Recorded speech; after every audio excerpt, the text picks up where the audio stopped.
Assalamu alaikum wa rahmatullahi wa barakatuh. My dear students, I welcome you all. Again, I am your chemistry tutor Yasir sir, and this is video lecture number 18 for the class 11th.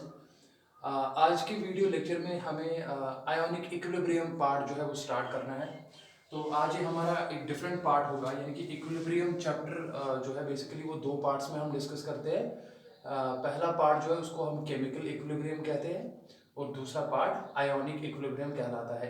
Chemical equilibrium हमने lecture number 70 तक complete किया है। तो आज का जो part है वो आयोनिक इक्विलिब्रियम हम स्टार्ट करेंगे।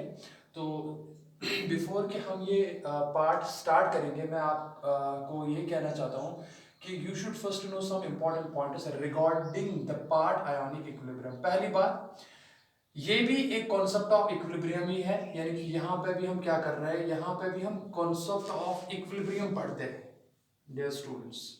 यहाँ पे भी हम कॉन्सेप्ट ऑफ इक्विलिब्रियम ही पढ़ेंगे, इक्विलिब्रियम ही पढ़ते हैं। लेकिन यहाँ पे क्या है, यहाँ पे सिंस ये आयोनिक इक्विलिब्रियम कहलाता है, तो यहाँ पे हम बात किन की करेंगे, यहाँ पे आयोन्स की बात करेंगे, यानी कि यहाँ पे सिस्टम में आयोन्स भी आएंगे। पहली बात। दूसरी बात आपको याद रखनी है दैट आयोनिक इक्विलिब्रियम जो है, जो कि कॉन्सेप्ट है, वो हम यूज करते हैं, वो हम यूटिलाइज करते हैं किन में, वीक इलेक्ट्रोलाइट्स में। वीक इलेक्ट्रोलाइट्स क्या होते हैं मैं अभी थोड़ी देर में आपको बताऊंगा। आयोनिक इक्विलिब्रियम का कॉन्सेप्ट जो है वो हम वीक इलेक्ट्रोलाइट्स में इस्तेमाल करते हैं। तो वीक इलेक्ट्रोलाइट्स क्या होते हैं मैं आपको ये बताऊंगा। पहले मैं आपको ये बताऊंगा कि इलेक्ट्रोलाइट्स क्या होते हैं। देखिए, इलेक्ट्रोलाइट्स कौन से सबस्टेंसेस होते हैं। इलेक्ट्रोलाइट्स का कॉन्सेप्ट देने के लिए एक साइंटिस्ट आया था 1824 की बात कर रहा हूं मैं, नियर अबाउट 1824 में एक साइंटिस्ट आया था जिसका नाम था फैराडे।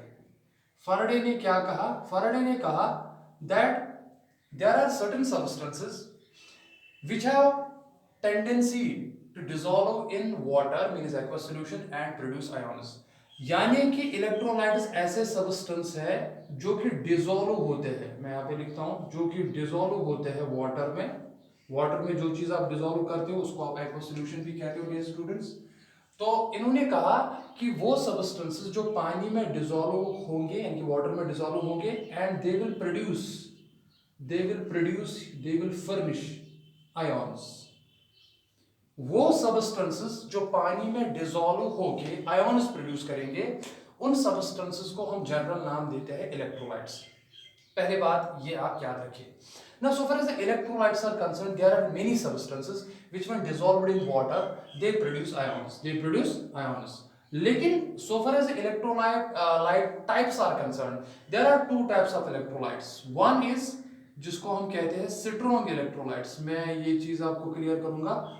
एक कैटेगरी जो है हम उनको कहते हैं स्ट्रॉन्ग इलेक्ट्रोलाइट्स, पहली बात।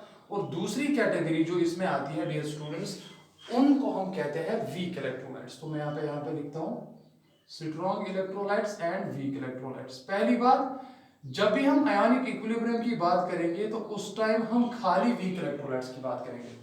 मैं आपको ये अच्छे से समझाऊंगा कि वीक इलेक्ट्रोलाइट्स में ही आयोनिक इक्विलिब्रियम क्यों आता है। पहले आपको ये याद रखना है कि स्ट्रॉन्ग इलेक्ट्रोलाइट्स कौन से टाइप ऑफ इलेक्ट्रोलाइट्स है। पहले मैंने आपको कहा इलेक्ट्रोलाइट्स ऐसे सबस्टेंसेस है जिनको पानी में जब डिसॉल्व किया जाता है तो वहां से आयोन्स प्रोड्यूस करते हैं। जो ही वो आयोन्स प्रोड्यूस करते हैं तो इन आयोन्स की जब कंडक्शन होती है, जब ये मूव करते हैं, मूवमेंट करते हैं, तो इसकी वजह से ये करंट भी जो है अपने में पास करते हैं। इसीलिए हम कहते हैं electrolytes are good conductors of electricity, इसलिए इनका नाम ही दिया गया है electrolyte.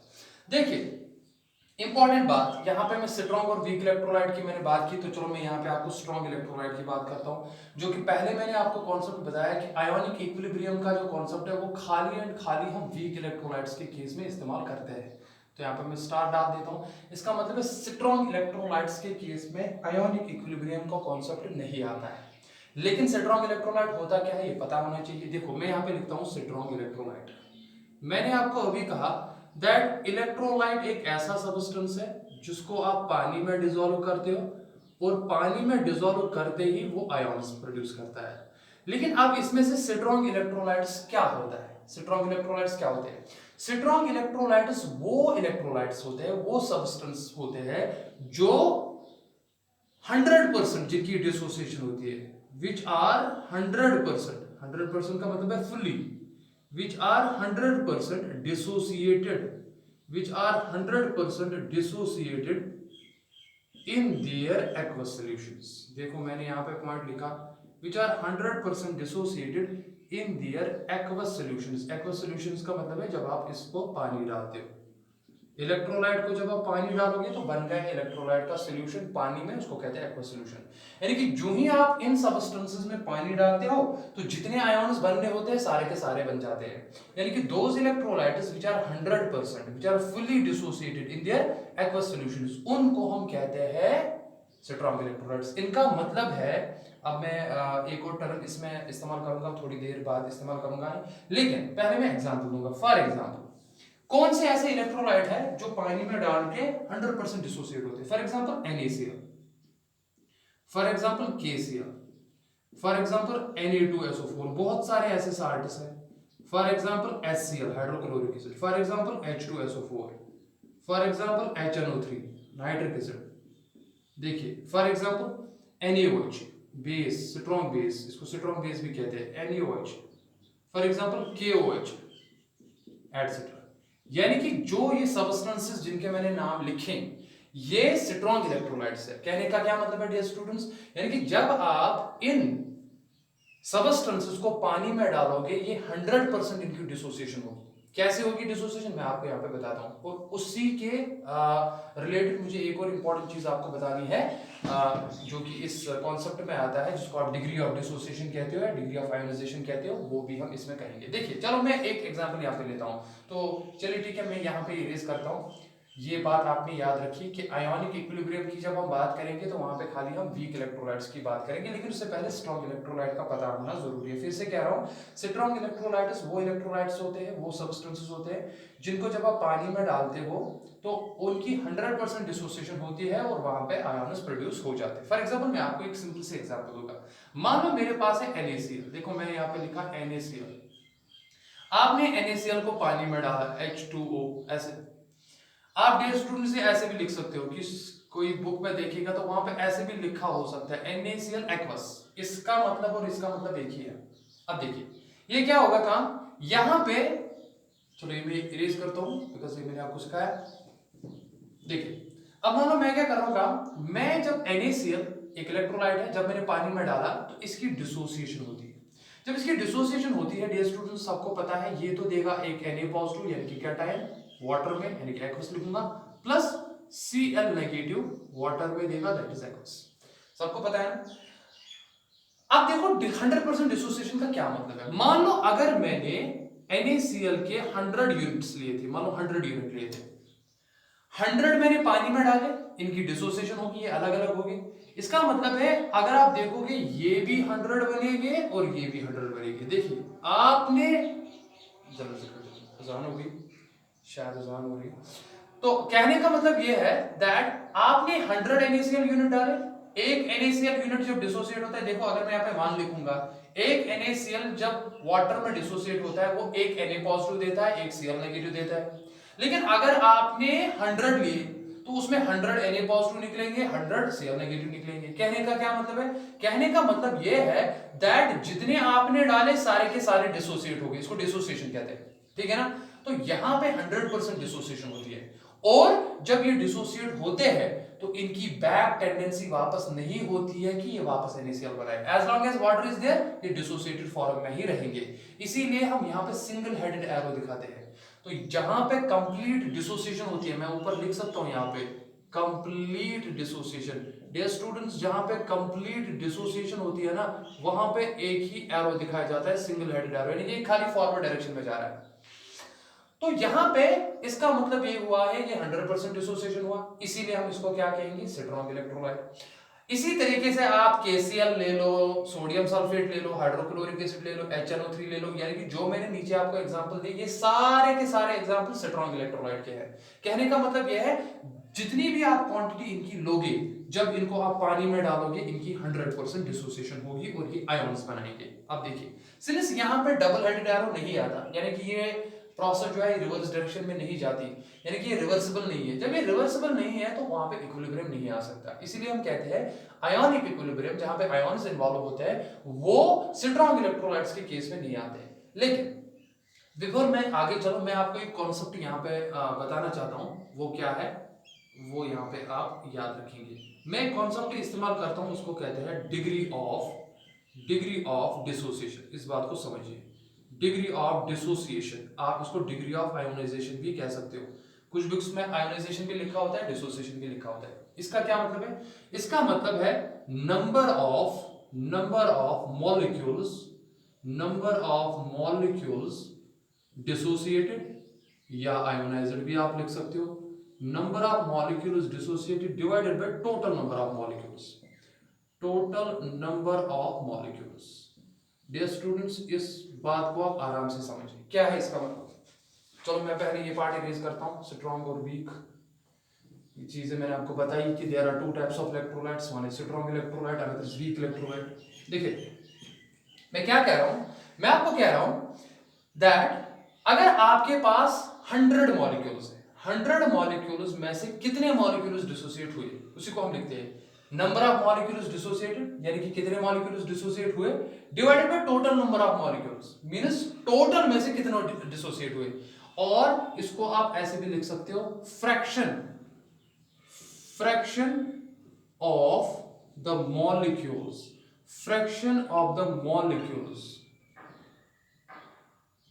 dissociated, fraction of the molecules dissociated out of total number of molecules,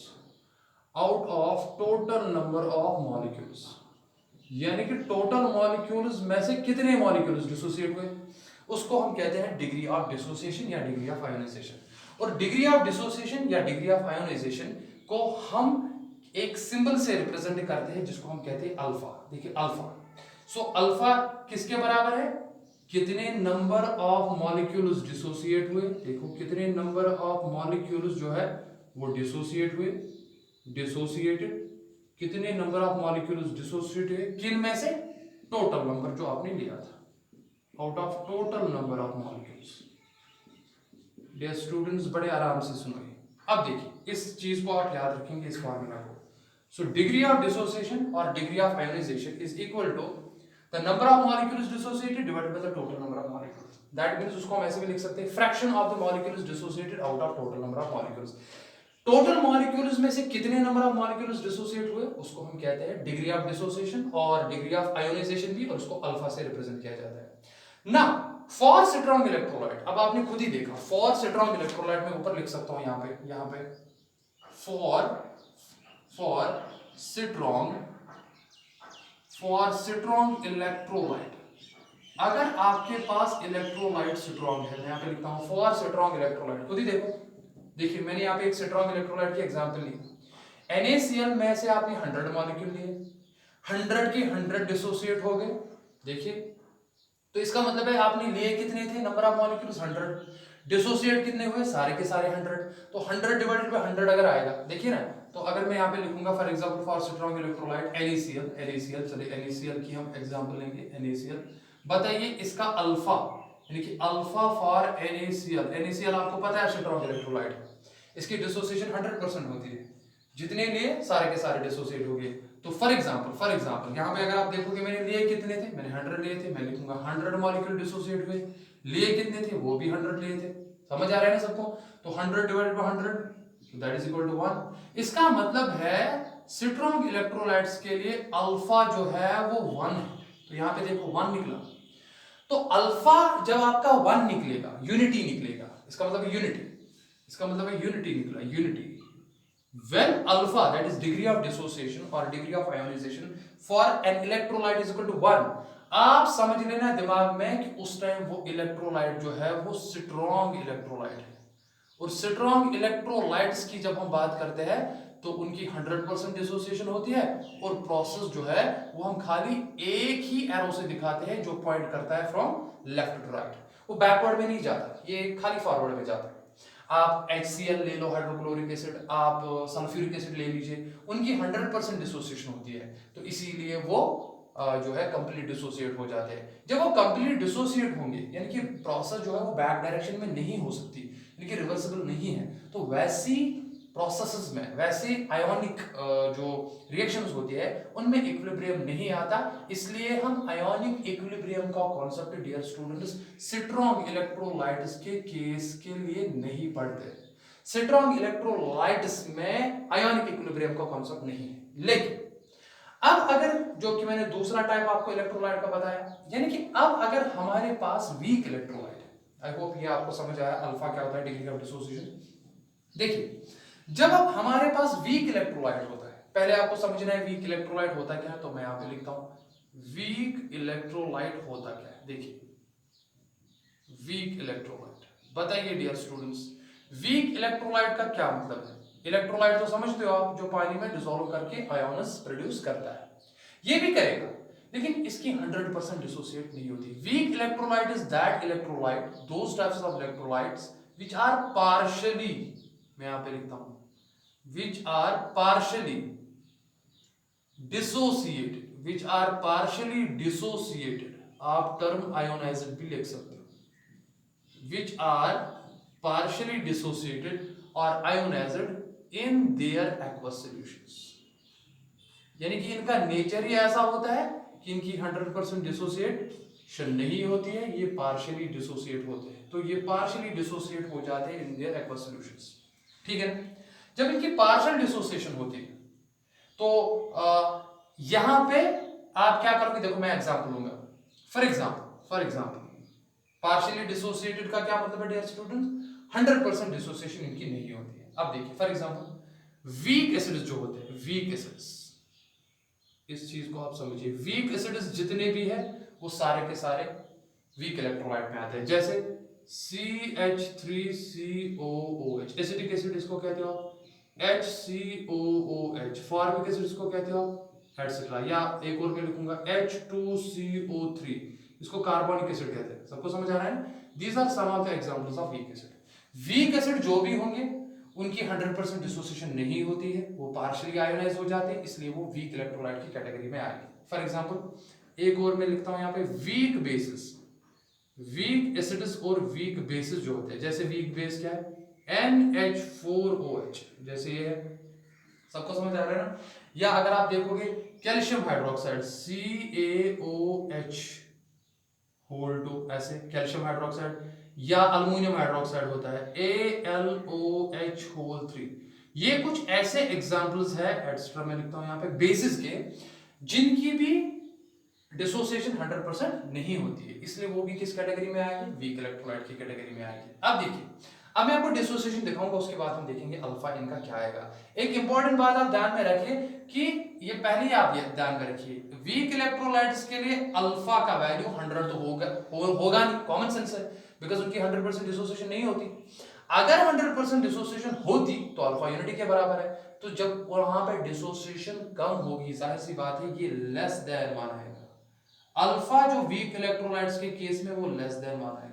और कहा जाता है मैं आपको कहूंगा कि यूजुअली वीक इलेक्ट्रोलाइट्स यूजुअली 5%, इनकी लगभग, देखो कितना कम होता है, स्ट्रॉन्ग इलेक्ट्रोलाइट्स तो 100% होते थे, इनकी लगभग 5% डिसोसिएशन होती है, बहुत कम डिसोसिएशन होती है इनकी।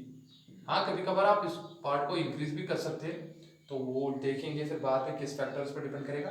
अब मैं वीक इलेक्ट्रोलाइट की डिसोसिएशन दिखाऊंगा, और आप कोई भी ले लो इसमें से, चलो मैं यहाँ पे CH3COH लेता हूँ, आप कोई भी ले सकते हो। और साल्ट्स जो होते हैं, एक और इंपॉर्टेंट बात मैं कहूंगा, ये तो मैंने लिखा वीक एसिड और यहाँ पे लिखा वीक बेसिस। अगर आपके पास साल्ट होगा, साल्ट कोई भी टाइप ऑफ साल्ट हो, वो हमेशा स्ट्रॉन्ग इलेक्ट्रोलाइट की कैटेगरी में आता है, बिकॉज साल्ट आप कोई भी ले लो डियर स्टूडेंट्स, साल्ट हमेशा 100% डिसोसिएट हो जाता है, इस बात को याद रखना। देखिए, अब मैं यहाँ पे एग्जांपल दूंगा, एग्जांपल के तौर पर हम इसको समझेंगे कि वीक इलेक्ट्रोलाइट्स की कैसे पार्शियल डिसोसिएशन होती है। देखिए, मान लो मैंने एक वीक इलेक्ट्रोलाइट लिया, फॉर एग्जांपल CH3COOH, ये मैंने एक वीक इलेक्ट्रोलाइट लिया। देखिए, जाहिर सी बात है इलेक्ट्रोलाइट है, तो आपको पहले तो इसको पानी में डालना पड़ेगा, तो मैं लिखूंगा यहाँ पे H2O, मैंने इसको वाटर में डाला, जब मैंने इसको वाटर में डाला तो होगा क्या, देखिए क्या होगा। ये सिंस 100% डिसोसिएशन नहीं होगी, मैंने पहले ही कहा, इसीलिए तो वीक इलेक्ट्रोलाइट है। यहां पे पार्शियल डिसोसिएशन होगी। जब पार्शियल डिसोसिएशन होगी ना, देखो पहले मैं एरो यहां से दिखाता हूं, जब पार्शियल डिसोसिएशन होगी तो मान लो यहाँ पे क्या होगा, सी एसिड है, एक तो H प्लस देगा, मैं लिखूंगा CH3COO नेगेटिव, इसको कहते हैं एसिटेट आयन, और दूसरा जो यहाँ पे मिलेगा वो आपको मिलेगा प्रोटॉन, जो कि हम ऐसे भी लिख सकते हैं H3O पॉजिटिव आयन। एक तो मिला आपका एसिटेट आयन, दूसरा मिला आपको हाइड्रोनियम आयन। अब देखो यहाँ पे क्या मतलब है, यहाँ पे since the electrolyte is weak, जो ही आयन्स बने, इन आयन्स की बैक टेंडेंसी होती है, ये वापस कंबाइन होके आपका वापस एसिड बना सकता है। इसका मतलब ये है, ये प्रोसेस जो है ये रिवर्सिबल है। और यहां पे डिसोसिएशन होगी पार्शियल, यहां पे पार्शियल डिसोसिएशन होगी, इस बात को समझिए, यहां पे पार्शियल डिसोसिएशन होती है। और वीक इलेक्ट्रोलाइट्स के केस में there is an equilibrium between the ionized, these are ionized forms, ions, and undissociated electrolyte, याद रखिए। अब देखिए जाहिर सी बात है, जब ये प्रोसेस रिवर्सिबल है, रिवर्सिबल इसलिए बिकॉज यहाँ पे डबल हेडेड एरो, तो आपको ऑलरेडी पता है प्रोसेस जब रिवर्सिबल होती है तो रिवर्सिबल प्रोसेस में एक स्टेज ऐसा आता है जहां पे इक्विलिब्रियम है, लेकिन since this equilibrium is involving ions, therefore this equilibrium is called as an ionic equilibrium. Simply, my dear students, ionic equilibrium is defined as that type of equilibrium in which the equilibrium is established in that system, जहां पे ions present हो। Simply आपको याद रखना है। तो यहां पे ये वीक इलेक्ट्रोलाइट है। अब मैं आपको एक इंपॉर्टेंट बात बताऊंगा, क्या, देखिए, मान लो अगर आपने ये 100 मॉलिक्यूल्स लिए, 100 मॉलिक्यूल्स में से सिंस ये वीक इलेक्ट्रोलाइट है, ये 100% डिसोसिएट तो नहीं होगा, यानी कि ये भी 100 नहीं आएंगे। मान लो 100 में से, मान लो 100 में से खाली 20 मॉलिक्यूल जो है वो डिसोसिएट हुए, 80 मॉलिक्यूल जो है वो अनडिसोसिएटेड रहे। तो 20 जब देखो, एक मॉलिक्यूल जब CH3COH का डिसोसिएट होता है, वो एक एसिटेट आयन देता है, एक हाइड्रोनियम आयन देता है। लेकिन अगर 100 में से 20 जाएंगे, देखिए ना, तो मैं लिखूंगा 100 माइनस 20। इनिशियली क्या थी, देखिए इनकी कॉन्सेंट्रेशन इनिशियली क्या थी, at t is equal to 0 seconds, ये 100 थी, इनकी कॉन्सेंट्रेशन 0 थी। लेकिन at time t is equal to t equilibrium, जो ही इक्विलिब्रियम आ गया उस टाइम 100 में से 20 मॉलिक्यूल जो है डिसोसिएट हुए। जब 20 मॉलिक्यूल्स डिसोसिएट हुए तो बताओ ये कितने बनेंगे, ये भी 20 बनेंगे, ये भी 20 बनेंगे।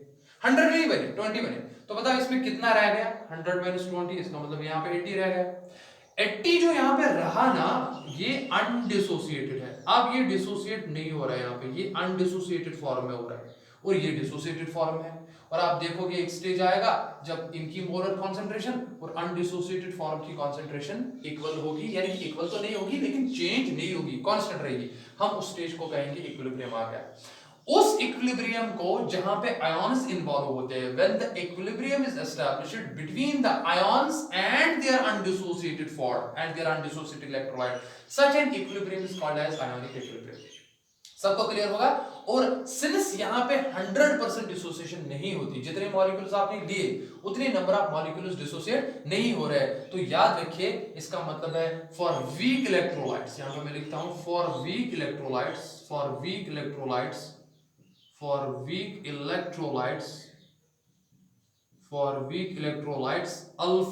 Alpha is less than 100%, because वो 1 आ ही नहीं सकता। अब देखिए ना, यहां अल्फा निकालो, CH3 के केस में कितने मॉलिक्यूल्स आपने टोटल लिए, वो तो लिया आपने, मान लो टोटल नंबर तो लिया 100, लेकिन क्या 100 में से 100 मॉलिक्यूल डिसोसिएट हुए, नहीं, वहां तो खाली 20 हो गए। तो 20 डिवाइडेड बाय 100, क्या ये 1 के बराबर आ सकता है, बिल्कुल नहीं। तो वीक इलेक्ट्रोलाइट्स के केस में अल्फा लेस देन यूनिटी होता है। और हम जब आयोनिक इक्विलिब्रियम की बात करेंगे डियर स्टूडेंट्स, उस टाइम हम खाली और खाली वीक इलेक्ट्रोलाइट्स की बात करेंगे, मतलब हम खाली वीक एसिड्स की बात कर सकते हैं या वीक बेसिस की बात कर सकते हैं। Such type of equilibrium is called as ionic equilibrium। तो मैं ये पार्ट इरेज करता हूं, मैं फिर से आपको कहूंगा, जो ही मैंने आयोनिक इक्विलिब्रियम का पार्ट स्टार्ट किया था, मैंने आपको पहले ही कहा दैट आयोनिक इक्विलिब्रियम का कॉन्सेप्ट जो है वो खाली हम उन इलेक्ट्रोलाइट्स, उन सिस्टम्स के लिए अप्लाई करते हैं जहां पे हम वीक इलेक्ट्रोलाइट्स की बात करते हैं। स्ट्रॉन्ग इलेक्ट्रोलाइट की जब आप बात करोगे तो वहां पे 100% डिसोसिएशन होता है, वहां पे रिवर्सिबल प्रोसेस नहीं होती, इसलिए वहां पे इक्विलिब्रियम नहीं आएगा। लेकिन वीक इलेक्ट्रोलाइट्स के केस में इक्विलिब्रियम आता है, बिकॉज वहां पे 100% डिसोसिएशन नहीं होती है, इसलिए हम उस इक्विलिब्रियम को आयोनिक इक्विलिब्रियम कहते हैं। ये सबको क्लियर हो गया? तो सिंपली आप याद रखेंगे for strong electrolytes alpha is equal to 1। अगर मैं आपको कोई कहेगा बताओ डिग्री ऑफ आयोनाइजेशन या डिग्री ऑफ डिसोसिएशन किसके लिए, मैं यहाँ पे लिखूंगा SE मीन स्ट्रॉन्ग इलेक्ट्रोलाइट के लिए क्या होता है, आप हमेशा याद रखना ये 1 के बराबर होता है, यूनिटी के बराबर। इसका मतलब है 100% डिसोसिएशन होती है। जितने मॉलिक्यूल्स आपने लिए सारे के सारे डिसोसिएट हो गए और आयंस बन गए। लेकिन जो ही आप अल्फा की बात करते हो फॉर वीक इलेक्ट्रोलाइट्स का अल्फा का वैल्यू 1 के बराबर हो ही नहीं सकता, वो बहुत 1 के बराबर कम होता है। और वीक इलेक्ट्रोलाइट्स के केस में ही रिवर्सिबल प्रोसेस होती है, और उन्हीं के केस में खाली इक्विलिब्रियम आ सकता है, जिसको आप आयोनिक इक्विलिब्रियम कहते हो। क्लियर हो गया ना सबको? तो यहाँ पे एक टर्म आपने याद रखी, जिसको आपने कहा डिग्री ऑफ आयोनाइजेशन या डिग्री ऑफ डिसोसिएशन, जिसको आपने अल्फा के नाम पर याद रखा।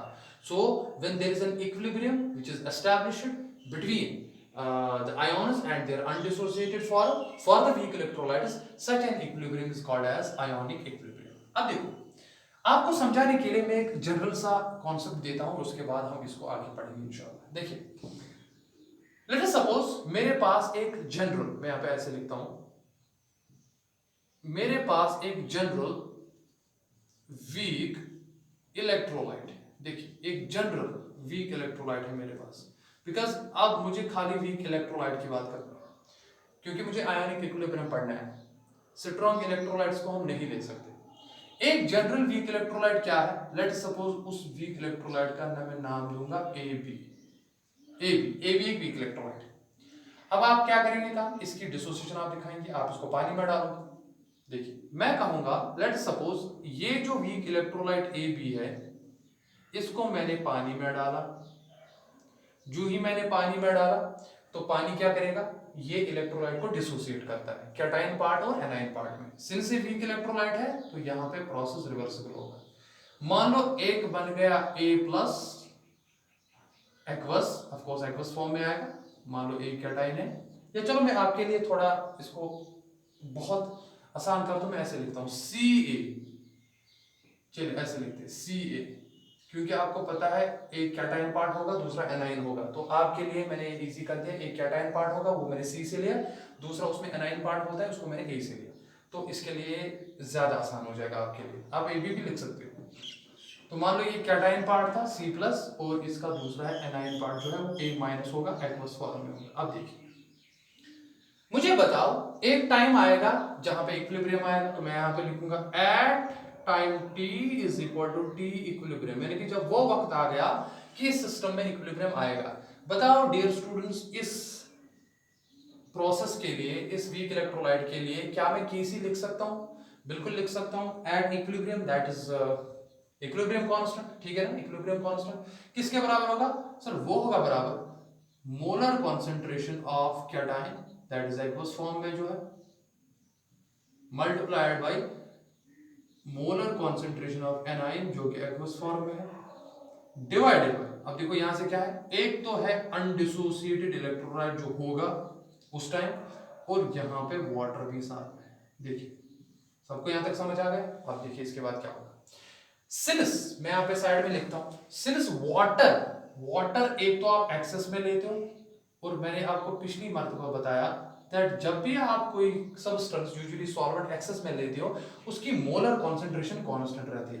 तो यहाँ पे जो वाटर जो है H2O, सिंस एक तो ये एक्सेस में है, ये आपने एक्सेस में लिया, इसकी molar concentration, because square bracket आपको रिप्रेजेंट करता है मोलर कॉन्सेंट्रेशन, ये कांस्टेंट रहता है, ये कांस्टेंट रहता है। अगर आप देखोगे ना डियर स्टूडेंट्स, ये कितना है, देखो आपको पता है मोलर कॉन्सेंट्रेशन किसके बराबर है, मैं आपको ये यहाँ पे बताना चाहता हूँ। मोलर कॉन्सेंट्रेशन होता है बराबर number of moles per unit volume. अगर आप नंबर ऑफ मोल्स जो है वो किससे निकलता है, एक और इंपॉर्टेंट इक्वेशन जो इसके लिए है वो है mass divided by molecular mass, ठीक है ना। अगर आप 1 मोल लेंगे ना तो डिवाइडेड अगर आप वॉल्यूम करोगे उसको, वॉल्यूम जो है 1 लीटर है, तो वो आपको नियर अबाउट निकलता है 55.5 मोल्स पर लीटर। तो इसका जो आंसर है आप ये चेक भी कर सकते हो, 55.5 मोल्स पर लीटर, ये इसका बेसिकली ये कांस्टेंट वैल्यू रहता है, ठीक है ना। आप इसको देख भी सकते हो बाद में, या अगर कभी हमने प्रॉब्लम की तो मैं उसमें आपको अलग से भी दिखा सकता हूँ, ये ज़्यादा डिफिकल्ट नहीं है। तो यहाँ पे मैं ये क्यों कहा, बिकॉज आपकी जो वाटर की कॉन्सेंट्रेशन है ना यहाँ पे, मोलर कॉन्सेंट्रेशन, ये एक तो एक्सेस में है और ये आपको कांस्टेंट वैल्यू लेनी पड़ेगी। आपको प्रॉब्लम में नहीं लिखना है 55.5, आपको लेना है कि ये कांस्टेंट है। देखो जरा इस इक्वेशन को मैं क्या ऐसे लिख सकता हूँ, के सी, सिंस ये कांस्टेंट है मैं इसके साथ मल्टीप्लाई करूंगा ऐसे, मल्टीप्लाइड बाई वाटर की जो कॉन्सेंट्रेशन है वो कांस्टेंट है, ये किसके बराबर होगा, molar concentration of C plus that is aqueous into molar concentration of A minus aqueous. आपको जहां पे भी वाटर दिखे ना डिनोमिनेटर में, उसको आप इक्विलिब्रियम कांस्टेंट से मल्टीप्लाई करना, बिकॉज इसकी कॉन्सेंट्रेशन, सॉल्वेंट की कॉन्सेंट्रेशन एक्सेस में ऑलरेडी हम लेते हैं और ये कांस्टेंट हमेशा रहते हैं, एंड डिवाइडेड बाय यहाँ पे अनडिसोसिएटेड जो आएगा वो होगा सी ए। Now tell me, what is C plus aqueous? This is the molar concentration of cation at equilibrium. This represents the molar concentration of anion at equilibrium, and this represents Ca represents the molar concentration of undissociated electrolyte at equilibrium. अब देखिए ये भी constant है because equilibrium constant है, आपको पता है इसका constant value at temperature constant रहता है, और ये तो कांस्टेंट है ही। अब ये constant multiplied by this constant is another constant, और उस कांस्टेंट को हम कहेंगे के आई। यहाँ पे देखिए मैं आपको बताऊंगा इसको क्या कहेंगे, बताओ किसके बराबर होगा, molar concentration of cation multiplied by molar concentration of anion, जो कि नेगेटिव होगा एक्वस फॉर्म में, divided by molar concentration of undissociated electrolyte. ये यहाँ पे एक एक्सप्रेशन है देखिए, and this constant which is basically equal to the product of one equilibrium constant and the constant quantity of water, and this constant is called as ionization constant, because जाहिर सी बात है electrolyte को जब आपने पानी में डाला तो हुआ क्या, बेसिकली हुआ ना आयोनाइजेशन, बेसिकली हुआ ना डिसोसिएशन। आप इसको डिसोसिएशन कांस्टेंट भी कह सकते हो, आप इसको आयोनाइजेशन कांस्टेंट भी कह सकते हो, आप इसको केडी भी लिख सकते हो, डिसोसिएशन कांस्टेंट। मैंने आई लिखा तो इसको हम कहेंगे ionization constant, ionization constant, ionization constant. Since ये कांस्टेंट मैंने लिखा तो इसका मतलब है इसका वैल्यू भी कांस्टेंट रहेगा एट कांस्टेंट, पहले एट कांस्टेंट टेम्परेचर, तो इसका वैल्यू कांस्टेंट रहेगा ही, उसमें तो कोई शक नहीं है। लेकिन सिंस एक इंपॉर्टेंट बात याद रखो, मैं एक इंपॉर्टेंट बात आपको ये कहना चाह रहा हूं, आपको पता है के सी तो ऑलरेडी कांस्टेंट होता है, इसमें तो कोई शक है एट कांस्टेंट टेम्परेचर। दूसरा, सिंस मैंने जब के आई की बात की, के आई किसके बराबर है, एक तो के सी के बराबर है, दूसरा वाटर के बराबर है, इसकी कंसंट्रेशन के बराबर है। सिंस के सी का वैल्यू कांस्टेंट टेम्परेचर पे कांस्टेंट है ही, एट कांस्टेंट टेम्परेचर, देखिए एट कांस्टेंट टेम्परेचर वो तो है ही कांस्टेंट, तो इसलिए मैंने लिखा, इसका मतलब है के आई भी कांस्टेंट होगा बिकॉज़ ये आयोनाइजेशन कांस्टेंट, ये इसका वैल्यू भी कांस्टेंट होगा एट कांस्टेंट टेम्परेचर। मगर सिंस यहाँ पे वाटर भी है, इसका मतलब है इसका जो वैल्यू होगा, एक तो वो टेम्परेचर पे जो है डिपेंड करेगा, और दूसरा ये डिपेंड करेगा कॉन्सेंट्रेशन ऑफ वाटर पे, ऐसे यानी कि अगर आप पानी बढ़ा रहे हो, डाल रहे हो, उसको डाइल्यूशन कहते हैं, तो उस टाइम के आई का वैल्यू इंक्रीज या डिक्रीज हो सकता है, तो इस बात को आप याद रखिए। So where K is called as ionization constant for the weak electrolyte, और ये होता बराबर the product of the molar concentration of its ions divided by denominator में आप इसका अनडिसोसिएटेड इलेक्ट्रोलाइट लेते हो एट इक्विलिब्रियम पे। So such an equilibrium, देखिए ना my dear students, such an equilibrium which is established between the ions and their undissociated electrolyte at equilibrium, we call such an equilibrium as ionic equilibrium. तो मैं उम्मीद करता हूँ my dear students आप सबको आज का वीडियो लेक्चर जो है 18 ionic equilibrium जो कि मैंने आज आपको थोड़ा सिखाया वो समझ आ गया आपको, और इंशाल्लाह हम जो है नेक्स्ट वीडियो लेक्चर में इस यूनिट को, इस पार्ट को आगे बढ़ाएंगे। वहां पे मैं यहाँ तो मैंने जनरल इलेक्ट्रोलाइट लिया जो कि मैंने Ca से रिप्रेजेंट किया, नेक्स्ट हम सीधे वीक एसिड और वीक बेसिस की एग्जांपल लेके इस चीज को आपको समझाएंगे, और वहां पे हम अल्फा का इस्तेमाल भी करेंगे, कुछ इंपॉर्टेंट इक्वेशंस आएगी, तो वो डियर स्टूडेंट्स आप याद रखेंगे। और नेक्स्ट वीडियो लेक्चर में आपको ये भी दिखाऊंगा कि जो वाटर की कॉन्सेंट्रेशन हम कांस्टेंट लेते हैं, जो कि यूजुअली 55.5 मोल्स पर लीटर हम लेते हैं, ये भी कैसे आता है, मैं आपको ये चीजें भी सिखाऊंगा। तो उम्मीद करता हूँ इंशाल्लाह आप सबको ये समझ आ गया, आप प्रैक्टिस करते रहो, इंशाल्लाह हम आपके लिए लेक्चर्स अपलोड करते रहेंगे। टिल देन फी अमानिल्लाह, अस्सलामु अलैकुम व रहमतुल्लाह।